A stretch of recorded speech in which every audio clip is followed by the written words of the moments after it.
Hi, everybody. Anaya, thank you for that beautiful introduction. I could not be prouder of everything you've done in your time with the Obama Foundation. And, of course, I couldn't be prouder of all of you in the graduating class of 2020, as well as the teachers and the coaches, and most of all, parents and family who guided you along the way. Now, graduating is a big achievement under any circumstances. Some of you have had to overcome serious obstacles along the way, whether it was an illness or a parent losing a job or living in a neighborhood where people too often count you out.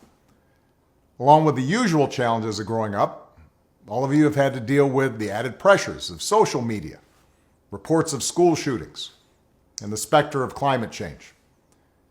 And then, just as you're about to celebrate having made it through, just as you've been looking forward to proms and senior nights, graduation ceremonies, and, let's face it, a whole bunch of parties, the world is turned upside down by a global pandemic. And as much as I'm sure you love your parents, I'll bet that being stuck at home with them and playing board games or watching Tiger King on TV is not exactly how you envisioned the last few months of your senior year. Now, I'll be honest with you.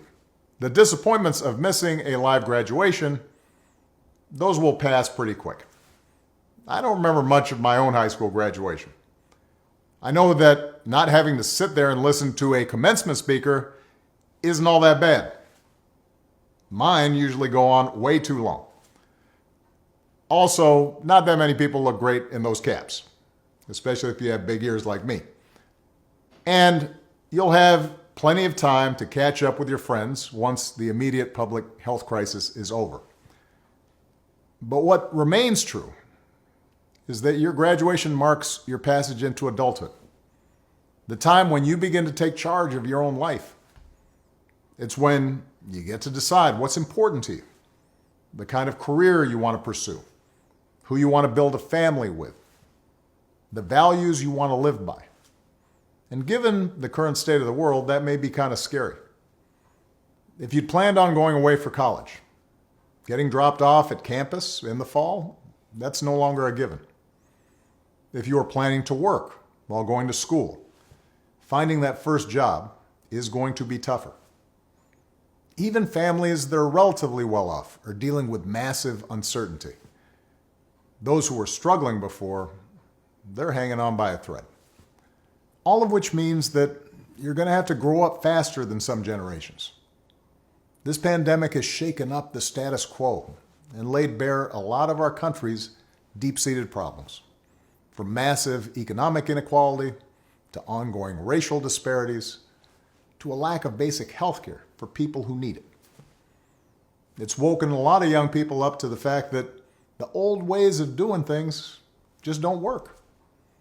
That it doesn't matter how much money you make if everyone around you is hungry and sick, and that our society and our democracy only work when we think not just about ourselves, but about each other.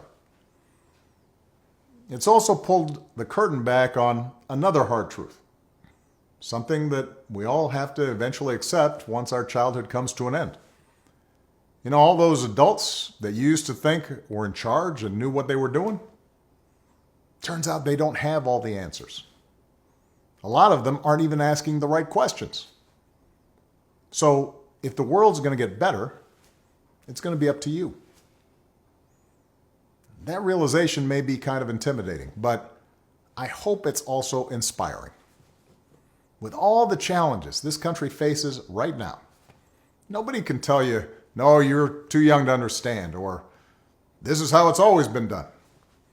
Because with so much uncertainty, with everything suddenly up for grabs, this is your generation's world to shape. Since I'm one of the old guys, I won't tell you what to do with this power that rests in your hands, but I'll leave you with 3 quick pieces of advice. First, don't be afraid. America's gone through tough times before. Slavery, civil war, famine, disease, the Great Depression, and 9/11. And each time, we came out stronger. Usually because a new generation, young people like you, learned from past mistakes, and figured out how to make things better. Second, do what you think is right. Doing what feels good, what's convenient, what's easy, that's how little kids think. Unfortunately, a lot of so-called grown-ups, including some with fancy titles and important jobs, still think that way, which is why things are so screwed up. I hope that instead you decide to ground yourself in values that last, like honesty, hard work, responsibility, fairness, generosity, respect for others. You won't get it right every time. You'll make mistakes, like we all do. But if you listen to the truth that's inside yourself, even when it's hard, even when it's inconvenient, people will notice. They'll gravitate towards you. And you'll be part of the solution instead of part of the problem. And finally, build a community. No one does big things by themselves. Right now, when people are scared, it's easy to be cynical and say, let me just look out for myself, or my family, or people who look or think or pray like me. But if we're going to get through these difficult times, if we're going to create a world where everybody has opportunity to find a job and afford college, if we're going to save the environment and defeat future pandemics, then we're going to have to do it together. So be alive to one another's struggles. Stand up for one another's rights. Leave behind all the old ways of thinking that divide us. Sexism, racial prejudice, status, greed, and set the world on a different path.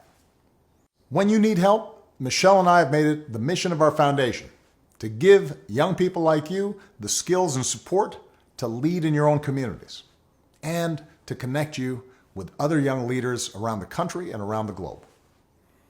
But the truth is, you don't need us to tell you what to do, because in so many ways, you've already started to lead. Congratulations, class of 2020. Keep making us proud.